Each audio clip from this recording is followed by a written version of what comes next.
Hello everyone, good morning. আমি উমা। আমার ছোট্ট একটা পরিবারের পক্ষ থেকেই তোমাদের সকলকে জানাই অনেক অনেক ওয়েলকাম আর ভালোবাসা। দিনটা ছিল রবিবার আর এখন ঘড়ির কাঁটাতে বাজে সকাল 6টা। সত্যি কথা বলতে এই গরমের জন্য রাতে ঠিকঠাক করে একদমই ঘুমটা হয় না। ঘুমাতে ঘুমাতে তো অনেকটা দেরি হয়ে যায়। রাতেবেলা একবার কি বলতো এসি চালাই আর একবার কি বলতো এসি বন্ধ করি, কারণ ওই যে বেশি একটা চললে ঠান্ডা লেগে যায়। তার মধ্যে কি বলতো এই গরমের জন্য ঠিক করে ঘুমাতেও পারি না। আজকে যেহেতু রবিবার ছিল ভেবেছিলাম একটু বেশি করেই ঘুমাবো, কিন্তু কি বলতো ঘুমাতে আর পারলাম না, উঠে পড়েছি। যাই হোক, ভাবলাম প্রত্যেকটা রবিবারে অনেক কাজকর্ম করতে হয়, তবে আজকে কাজকর্মগুলো একটু অন্যভাবেই করি। তো সে কারণে কি বলতো সকালে উঠে পড়েছি আর উঠে অনেকক্ষণ ধরে বসেছিলাম। আর বলতে পারো অনেক আগে ঘুম থেকে উঠেছি, কিন্তু কাজকর্মে হাত দিতে একদমই ভালো লাগছিল না। সত্যি কথা বলতে মাঝে মধ্যে কাজকর্ম করতে কোনো রকম এনার্জি পাই না, আবার কোনো সময় দেখবে কাজ করার এনার্জিটা অনেকটা পরিমাণে থাকে।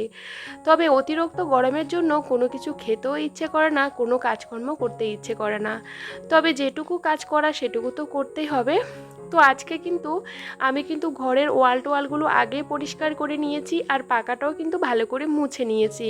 সেরকম কিন্তু ঘরের মধ্যে ঝুল কিছুই হয়নি, যেহেতু আমি রোজ ওই যে 1 ঘন্টা করে কিন্তু ঘর পরিষ্কার করে নিই।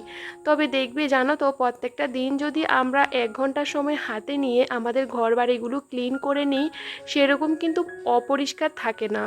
আর বিশেষ করে কিন্তু আমরা প্রত্যেকটা দিন কিন্তু কাজগুলো করি, আর অনেকটা দিন পর কাজগুলো করলে না দেখবে পরিশ্রমটা অনেকটা বেশি হয়, তখন কিন্তু দেখবে সমস্ত কিছু কিন্তু এলোমেলো হয়ে যায় ঘরের, কারণ প্রচুর পরিমাণে নোংরা পড়ে। তো আমি কি বলতো একটু সময় নিয়ে হাতে কিন্তু প্রত্যেকটা দিন ঘর দুয়ারগুলোকে গুছিয়ে নেওয়ার চেষ্টা করি। এই যে সকাল সকাল উঠে পড়েছি আর এখন ঘরগুলো গোছাতে শুরু করে দিয়েছি। ওয়ালগুলো পাকাগুলো ঝেড়ে নিয়েছিলাম, সে কারণে কিছু কিছু জায়গার মধ্যে হালকা হালকা ধুলো পড়েছে, সেহেতু ভাবলাম চলো এগুলো মুছে নিই। ঘরের ভিতরে আমরা সবাই জিনিসপত্র রাখি, কয়জন বা সাজিয়ে গুছিয়ে রাখতে পারে বলো তো? আমি মনে করি একটু বুদ্ধি খাটিয়ে যদি সংসারের কাজগুলো যদি আমরা অল্প অল্প করে করি প্রত্যেকটা দিন, তাহলে দেখবে সময়টাও অনেকটা কম লাগে আর পরিশ্রমটাও অনেকটা কম হয়। যাই হোক, তোমাদের সাথে কথা বলতে বলতে ভাবলাম চলো ঘরের প্রত্যেকটা জিনিসগুলো ভালো করে ক্লিন করে নিই। আর আজকে রবিবার, তবে রবিবারে আমরা সবসময় চেষ্টা করি কাজটা একটু বেশি করে করতে। তবে আমি যেহেতু প্রত্যেকটা দিন অল্প অল্প করে কিন্তু আমার সংসারের কাজগুলো গুছিয়ে গুছিয়ে করি, সেহেতু কিন্তু আমার সেরকম পরিশ্রম হয় না। যাই হোক, ঘরের কিছু কিছু জিনিস আছে যেগুলো আমরা সবসময় পরিষ্কার করতে পারি না, যেরকম এই যে শোকেজের উপরটা, এটার মধ্যে কিছু জিনিস রেখেছি, সেগুলো ভালো করে ক্লিন করে নিচ্ছিলাম। যদিও বা আমার ঘরে ঝোল সেরকম বালি দুলুক কিছুই পড়ে না, কোনো আস্তরণে পড়ে না, কারণ সবসময় মোছার পর সব কিছু পরিষ্কারই থাকে। আর জানো তো বন্ধুরা, আজকে সকাল সকাল এত গরম দিচ্ছিল, আমি ভাবছি সকালে যদি এত গরম দেয় তাহলে বাকিটা দিন বা বাকিটা সময় কিভাবে কাটবে। সত্যি কথা বলতে এ গরম না আমি একদমই সহ্য করতে পারি না, তারপরেও চেষ্টা করি সকাল সকাল উঠে যেটুকু কাজকর্ম করে নেওয়া যায়। সকালে কিন্তু বাসি উঠোন টুটুনগুলো আমি সমস্ত কিছু ঝাড় দিয়ে দিয়েছি আর গাছে জল দিয়ে দিয়েছি। ঘরের পিছনে আমার কিন্তু জাম গাছে জাম হচ্ছে, এই প্রথম বছর জাম গাছটা কিন্তু নিজে নিজেই হয়েছিল। আর দুটো জাম গাছ, তবে একটা জাম গাছে জাম ধরেছে, ভেবেছিলাম আম গাছ আছে আম গাছে আম ধরবে, কিন্তু এবছর আম ধরেনি। তো ভীষণ ভালো লাগছিল জানো তো, নিজের বাড়িতে নিজের গাছে যদি কোনো ফল টল ধরে না ভীষণ ভালো লাগে। আর আমার বাড়িতে অনেক শাক সবজি গাছ লাগিয়েছিলাম, সেগুলোর মধ্যেও কিন্তু আমি জল দিয়ে দিয়েছি। বাড়িতে সেরকম জায়গা নেই, ঘরের পিছনে অনেক জায়গা আছে, তবে কি বলতো ওখানে মাটি ফেলতে হবে, মাটিটা সেরকম ভালো না, তো সে কারণে গাছ লাগালে সেরকম হতে চায় না। তারপরেও চেষ্টা করি যদি কিছু লাগালে হয়। তো যাই হোক, এই কাজগুলো করে নিয়েছিলাম সকাল সকাল, তারপরেই ঘরে আসলাম। তো ভাবলাম চলো ছেলে যেহেতু ঘুমিয়ে পড়েছে বা ঘুমিয়ে রয়েছে আর কি, তার মধ্যে আমি যেটুকু কাজকর্ম সারতে পারি আমার জন্য অনেকটা ভালো। কারণ ও ওঠার পর না ওকে একটু সময় দিতে হয়, ওকে ফ্রেশ করাতে হয়, খাওয়াতে হয়, একটু পড়াতে হয়, বুঝতেই পারো। তো একটা দিন পর ছেলের স্কুল খুলবে, আবারও ওই যে ডেলি রুটিনের কাজকর্ম বাইরে ঘরে দৌড়াতে হবে।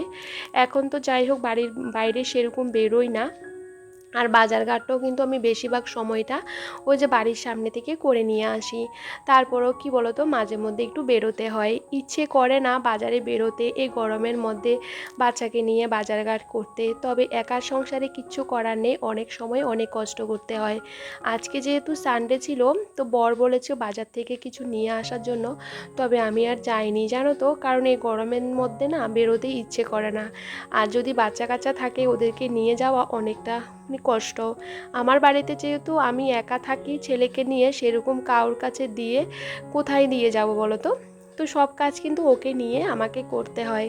তবে ও যখন ঘুমিয়ে থাকে তখন কিন্তু আমি কাজকর্মগুলো সেরে নেওয়ার চেষ্টা করি বেশিরভাগ সময়টা। এদিকে ঘরের প্রত্যেকটা জিনিস ভালো করে ক্লিন করে নিয়েছিলাম। আর চেয়ারগুলোর মধ্যে ছেলে না এঁকে বেঁকে কী করে রেখেছে জানো তো, যতই পরিষ্কার করি না কেন একদমই উঠতে চায় না। তবে কালকে কি বলেছি বলো তো, চেয়ারগুলোকে ভালো করে বাইরে নিয়ে গিয়ে সাবান জালি দিয়ে ডলেছিলাম, তারপরও কিন্তু ওই কালারের দাগগুলো উঠেনি। তো যাই হোক, কী বলো তো, নিচের জায়গাগুলোর মধ্যে না বাসা বেঁধে নেই, দুদিন ছাড়া ছাড়া যদি চেয়ারগুলোর নিচটা পরিষ্কার না করি তাহলে কিন্তু এরকম হয়ে যায়। তো যাই হোক, চেয়ারগুলো মুছে নিয়েছি আর জায়গাতেই রেখে দিয়েছিলাম। আমার এই ঘরে যত ফার্নিচার দেখতে পেলে, প্রথম কিন্তু আমি চেয়ারগুলো কিনেছিলাম আমার পয়সা থেকে, মানে সংসার খরচের পয়সা থেকে। তখন যে আমি কতটা আনন্দ পেয়েছিলাম তোমাদের কি বলবো। তো যাই হোক, এদিকে ঘরটরগুলো পরিষ্কার করে নিলাম। আর এখন এই যে এই সামনে যেহেতু রাখি আর্টিফিশিয়াল গাছটা না প্রচুর পরিমাণে ধুলো নোংরা হয়ে যায়, তো সেটাকে ভালো করে ক্লিন করার পর দেখো কতটা ভালো লাগছে। এদিকে আমার ছেলে ঘুম থেকে উঠে পড়েছে, আমি কিন্তু সমস্ত মানে কাজকর্ম করে নিয়েছি আর ঘরটরগুলো মুছে নিয়েছি। আমি চান করতে করতে আমার ছেলে উঠে পড়েছে, তারপরে ওকে ব্রাশ করিয়ে দিলাম। আর আমিও কিন্তু কি বলতো, স্নান করে পুজো টুজো সমস্ত কিছু দিয়ে দিয়েছি। এই জামা কাপড়গুলো আর ধুতে পারলাম না, ছেলে যেহেতু উঠে পড়েছিল। তারপরে এগুলো ধুয়ে বাইরে দিলাম। তো আমার তো পুজো আরও আগে হয়ে গেছে। তো এখন যাব রান্নাঘরে। আর সকাল থেকে না এত দৌড়াদৌড়ি করছিলাম, শুধু একটু পর পর জলটাই খেতে ইচ্ছে করছে। আর এত গরম, আর এখন বাজে প্রায় 8টা মতন, আমি আসলাম রান্নাঘরে।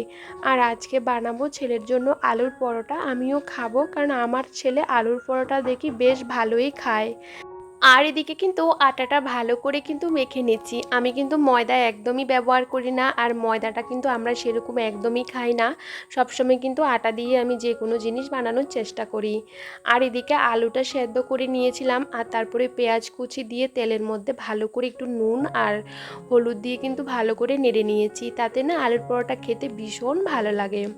তো যাই হোক, এদিকে পাঁচটা করে নিয়েছি, যেহেতু ছেলেকে বিকালে মানে খাওয়াবো, সেহেতু একটু বড় বড় করে কিন্তু করে নিয়েছি। এগুলো কিন্তু একটা দেড়টা খেলে কিন্তু পেট ভরে যায়। আর ভাবলাম চলো বিকালে তো ছেলের জন্য এটা সেটা আমি বানাই, প্রত্যেকটা দিনই কিন্তু আমাকে বিকালের জন্য ছেলেকে টিফিন বানাতে হয়। তবে কখনো কখনো কি বলো তো, সকালবেলা যেটা বানাই সেটা একটু রেখে দিই, তাতে আমার অনেকটা সুবিধা হয়, রান্না করে এসে আবার বিকেলবেলা না ভালো লাগে না। তারপরও মাঝে মধ্যে করতেই হয়। তো যাই হোক, এদিকে দেখো বাটার দিয়ে ভালো করে ভেজে নিচ্ছিলাম। তবে বেশি একটা কড়া করে ভাজছি না, কারণ বেশি একটা ভাজলে না এটি শক্ত শক্ত হয়ে যায়। আর এদিকে দেখতে পাচ্ছ রান্নাঘরে কতটা গরম, আর আমি ঘেমে টেমে একাকার হয়ে গেছি। যদিও বা অনেকবার করে মুখটা মুছতে মুছতে আমার অবস্থা খারাপ, সকাল থেকে এত গরম দিচ্ছে কি বলবো। তারপরে ছেলেকে খাইয়ে আমি খাওয়া দাওয়া করে নিয়েছি। তারপরে ছেলেকে নিয়ে একটু বসিয়েছি পড়াতে, প্রায় আধ ঘন্টার মতন পড়িয়েছি। তারপরে রান্নাঘরে আসলাম, আর এদিকে ভাতটা বসিয়ে দিয়েছি। রান্নাঘরে থাকতে একদমই ইচ্ছে করে না জানো তো, যারা যে টিনের ঘরে থাকে তাদের যে কতটা কষ্ট হয় কি বলবো, আলাদা একটা গরম জানো তো। যদিও বা সন্ধ্যার পরে টিনের ঘর ঠান্ডা হয়ে যায়, তবে বেশিরভাগ সময়টা তো দিনের বেলা কাজ করতে হয়। তো যাই হোক, এদিকে দেখো গাছ থেকে বেগুন তারপরে ভেন্ডি উচ্ছে তুলেছি। আমার বাড়িতে প্রথমবার উচ্ছে হয়েছে, তাও একটা উচ্ছে বড় হয়েছে, আরগুলো ছোট। তো ভাবলাম সব কিছু দিয়ে একটা ভাজি করে নিই, যেটা মিক্সড ভাজি, খেতে ভীষণ ভালো লাগে। তো যাই হোক, এদিকে পটল আর আলুর তরকারি করব। আর কি বলো তো বন্ধুরা, সেরকম কিছু রান্নাবান্না করব না। আর ডালটা তো সবসময় করে থাকি, ডালটা তো ধরতে নেই, তাই না? আর খাবারের সময় একটু ডিম অমলেট করে নেব। তো যাই হোক বন্ধুরা, এদিকে দেখো রান্নাবান্না করতে করতে ভাবলাম চলো বিছানাটা গুছিয়ে নিই। ছেলে সকাল থেকে এখানেই খেলাধুলা করছে, তারপরে সাথে কি বলো তো খাওয়ালামও এ ঘরে। তো এই ঘরটা আর গোছানো হয়নি। আর দেখবে বাচ্চা কাচ্চা থাকলে ওদেরকে তো একটা ঘর দিতে হয় বসার জন্য, খেলার জন্য। তো যাই হোক এখন বিছানাটা গুছিয়ে নেব। আর আজকে প্রথমবার কিন্তু আমি ভেবেছিলাম অন্য কিছু রান্না করব, মানে পটলের তরকারিটা। কারণ পটল আর আলুর ঝোল সেরকম আমি রান্না করি না। পটল দিয়ে আমার কি বলো তো, ওই যে পটল বাটা তারপরে পটল ভাজি, এটা খেতে বেশ ভালো লাগে। একটা দিদিভাইকে দেখেছিলাম পটল দিয়ে আলু দিয়ে রান্না করেছে, আর দেখতেও না কালারটা ভীষণ সুন্দর হয়েছে, খেতেও দুর্দান্ত হবে মনে হয়। তো ভাবলাম ওইভাবেই রান্নাটা করব। তো যাই হোক, অনেক সময় কি বলো তো, যে কোনো খাবার কারোর থেকে দেখলে না ইচ্ছে করে খেতে। তো ভাবলাম চলো আজকে আমি বানাবো। আমি কিন্তু পটল আলু সেরকম রান্না করি না, আমার ভালো লাগে না। তবে আজকে ইচ্ছে হলো সেটাই করব। তবে যাই হোক বন্ধুরা, তোমাদের সাথে কথা বলতে বলতে এদিকে আমার বেডরুমটাকেও কিন্তু ভালো করে ক্লিন করে গুছিয়ে নিয়েছি। প্রত্যেকটা ফার্নিচার কিন্তু আমি ভালো করে মুছে নিয়েছিলাম, তোমাদের সেটা আর শেয়ার করিনি। কারণ রোজ দিন একই রকম কাজকর্ম দেখাতে কারোরই ভালো লাগে না। যাই হোক, একটু সময় হাতে নিয়ে ঘরের কাজগুলো করে নিয়েছি। এদিকে কিন্তু আমার রান্নাটাও মোটামুটি হয়ে যাচ্ছিল। এই যে বেগুন দাওয়াতে বেগুনটা এতটাই সেদ্ধ হয়ে গেছে, বাকি সেদ্ধগুলো ঠিক করে হয়নি আর কি। তো সেজন্য অনেকটা সময় নিয়ে কিন্তু এটা ভাজিটা আমি করলাম ঢেকে ঢেকে। তো যাই হোক, এদিকে ভাজিটা হয়ে গেছে, এখন ছেলেকে ফল খেতে দেব। তো ভাবলাম চলো পটল আলুর তরকারিটা বসিয়ে দিই। জানো তো বন্ধুরা, বাচ্চা কাচ্চা থাকলে না মাথার মধ্যে একটা টেনশন থাকে যে ওদেরকে কি রান্নাবান্না করে খাওয়াবো। কালকের আমাদের চিকেনের তরকারি, মানে কালকে না, ওই যে পরশু দিনের চিকেনের তরকারি আমার এখনও রয়ে গেছে, জানো তো একদমই খেতে ইচ্ছে করছে না। তো ওটা আমার ফেলতেও ইচ্ছে করছে না। তো ভাবলাম আজকে চিকেনগুলো খেয়ে নেব আর ঝোলটা ফেলে দেব। তো যাই হোক, আজকে সেরকম বেশি কিছু রান্না করছি না, ডাল করছি আর ছেলের জন্য না ডিম অমলেট করব খাওয়ারের সময়। তো এইদিকে ছেলেকে আমি আম কেটে দিচ্ছিলাম। আর এই গরমের মধ্যে আমটা খেতে বেশ ভালো লাগে, তবে ওকে যদি জুস টুস বানিয়ে দিই আমের, সেরকম খেতে পছন্দ করে না। এভাবে কেটে দিলে তারপরে ও খায়। তো এই যে কালকের আবার শাক ভাজিও রয়েছে, সেটাও কিন্তু আমি গরম করে নিচ্ছিলাম। আর এই যে পটল আলুর তরকারিটা হয়ে গেছে, ভীষণ ভালো হয়েছে খেতে, জানো তো। আমি ভাবতে পারিনি যে এতটা ভালো হবে। এটার মধ্যে পেঁয়াজ আদা সমস্ত কিছু আমি পেস্ট করে দিয়েছি, টমেটো কুচি টুচি সমস্ত কিছু দিয়েছি। আসলে কি বলতো, সিম্পলভাবে রান্না করলে অনেক সময় দেখবে খেতেও বেশ ভালো লাগে। আর অনেক দিন পর দেখবে এভাবে রান্না করলেও কিন্তু যে কোনো খাবার খেতে বেশ ভালোই লাগে। রান্নাবান্না হয়ে যাওয়ার পর রান্নাঘরটাকে ক্লিন করা, তারপরে বাসন কোসন ধোয়া, যেগুলো প্রত্যেকটা সময় করতে হয় রান্নাবান্নার পর যে কাজগুলো, তারপরে কিন্তু আমি রান্নাঘরটাকেও ভালো করে ফিনাইল দিয়ে মুছে নিই। সাথে বারান্দাটাও কিন্তু মুছে নিচ্ছি। এমনিতে আমি কিন্তু সেরকম বারান্দাটা মুছি না, একবার করে দুবার করে মুছি। এখন যেহেতু ওই যে স্ট্যান্ডটা দিয়ে মোছা হয় না, একবারে মুছে নিই। সাথে কিন্তু আমি ঘরগুলোও মুছে নিয়েছি। সকালবেলা ঘর মুছেছিলাম, ছেলে যেহেতু আম টাম খেয়েছিল না, দেখি মাছি ভ্যান ভ্যান করছিল। তো সেহেতু ঘরগুলো তারপরে বারান্দার সমস্ত কিছু কিন্তু ভালো করে মুছে নিয়েছি। এদিকে বিছানার চাদরগুলো কিন্তু কাচা হয়েছিল কালকে, আর আজকে একটা কাচা হয়েছিল। তো সেগুলো কি বলতো এখন সুন্দর করে গুছিয়ে রাখছি। আর বিছানার চাদর গোছাতে গেলে আমি কিন্তু বালিশের কাভার টাভারগুলো কিন্তু ওই যে একসাথে গুছিয়ে রাখি, না হলে কি বলতো আলাদা আলাদা হয়ে যায়, তখন ভীষণ অসুবিধা হয়। যাই হোক, এদিকে দেখো বেশি একটা সময় বাজেনি, এখন বাজে প্রায় 10:30টার উপরে, 11টাও বাজেনি। তার মধ্যে আমার সংসারের কাজকর্ম হয়ে গেছে। এখন কি বলতো, ছেলেকে স্নান করাবো আর একটু পরে করাবো। তো আমি এতটা পরিমাণে ঘেমে যাই বিশ্বাস করো, একটু পর পর না মুখে চোখে একটু জল দিই। সকালবেলা সিঁদুর টিঁদুর টিপ টিপ কিছুই কিন্তু আমার কপালে নেই। এভাবে কিন্তু চলতে থাকে আমার গরমকালটা। তবে চলো বন্ধুরা, আজকে ব্লগটা তোমাদের কেমন লাগলো আর কমেন্ট করে জানাতে একদমই ভুলো না। সবাই অনেকটা ভালো থেকো, সুস্থ থেকো সবার পরিবারকে নিয়ে। তাহলে আজ আসি বন্ধুরা, সবাইকে টাটা।